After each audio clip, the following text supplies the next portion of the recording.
Y muy bien, bienvenidos una vez más, por supuesto, a nuestro pan cotidiano. Estas reflexiones que tienen el propósito de ayudarnos a ser más semejantes a Jesús. Les damos una cordial bienvenida. Su amigo y servidor, Pastor Pedro Remigio Olivares. Me llena de gozo, de fe, de entusiasmo y de esperanza el estar nuevamente con ustedes. ¿Les parece bien si oramos? Cariñoso Padre que estás en los cielos, quédate en nuestra mente, toma nuestro corazón, toma nuestros labios y nuestros oídos, Señor. Sobre todo, abre nuestra mente para que tu palabra penetre a lo más profundo de nuestro ser. Quédate con nosotros. En el nombre poderoso de Jesús lo agradecemos todo. Amén, amén y amén. El día de hoy te presento: el amor de Dios es esencial para una salud perfecta. Y dice la palabra de nuestro buen Dios: porque habéis sido comprados por precio, glorificad pues a Dios en vuestro cuerpo y en vuestro espíritu, los cuales son de Dios. 1 Corintios capítulo 6, versículo 20. Nuestro cuerpo pertenece a Dios. Él pagó el precio de la redención por el cuerpo como también por el alma. El Creador vigila la maquinaria humana manteniéndola en movimiento. Si no fuera por su cuidado constante, cesarían nuestras pulsaciones. La acción del corazón se detendría y el cerebro no desempeñaría su labor por más tiempo. El cerebro es el órgano e instrumento de la mente y controla todo el cuerpo.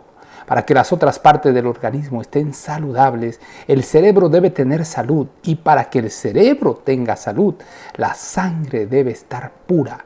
Si por medio de hábitos correctos de comer y beber la sangre se mantiene pura, el cerebro se nutrirá en forma adecuada.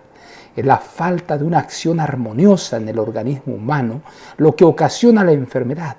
La imaginación puede controlar las otras partes del cuerpo para su propio mal. Todas las partes del organismo deben funcionar armoniosamente.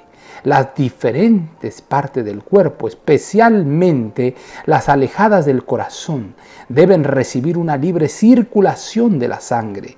Las extremidades realizan una actividad importante y deben recibir una atención esmerada. Dios es el gran cuidador de la maquinaria humana. En el cuidado de nuestro cuerpo debemos cooperar con Él. El amor por Dios es esencial para la vida y la salud. Para tener una salud perfecta, nuestro corazón debe rebosar de amor, esperanza y gozo. Los que aplican toda su alma a la obra médico-misionera, que trabajan incansablemente en peligros, en privaciones, en vigilias, en cansancio y en dolores, corren el riesgo de olvidar que deben ser guardianes fieles de sus propias facultades mentales y físicas. No deben permitir recargo de trabajo, pero están llenos de celo y dedicación y algunas veces actúan imprudentemente colocando sobre sus hombros una carga muy pesada. A menos que tales obreros hagan un cambio, el resultado será la enfermedad y el quebranto. Tenemos un llamamiento tanto más elevado que los egoístas intereses comunes, cuando los cielos son más altos que la tierra. Pero este pensamiento no debe inducir a los siervos de Dios dispuestos y trabajadores a llevar todas las cargas que puedan colocar sobre ellos mismos sin tomar periodos de reposo. Ministerio Médico, página 387 a la 389. Amantísimo Padre, gracias, Señor, por hablar a nuestra mente y a nuestro corazón. Ayúdanos para que aún, Señor, en tu obra, en los trabajos que pertenecen a tu causa, podamos ser sabios y moderados. Guárdanos, Señor, muy cerca de ti. Abrázanos fuertemente. En el nombre poderoso de Jesús lo agradecemos todo. Amén, amén y amén. Jehová te bendiga y te guarde. Jehová haga resplandecer su rostro sobre ti y tenga de ti misericordia. Jehová alce a ti su rostro y ponga en ti paz. No lo olvides, conserva una sonrisa en tus labios, una oración en la mente y una canción en el corazón. Hasta la próxima.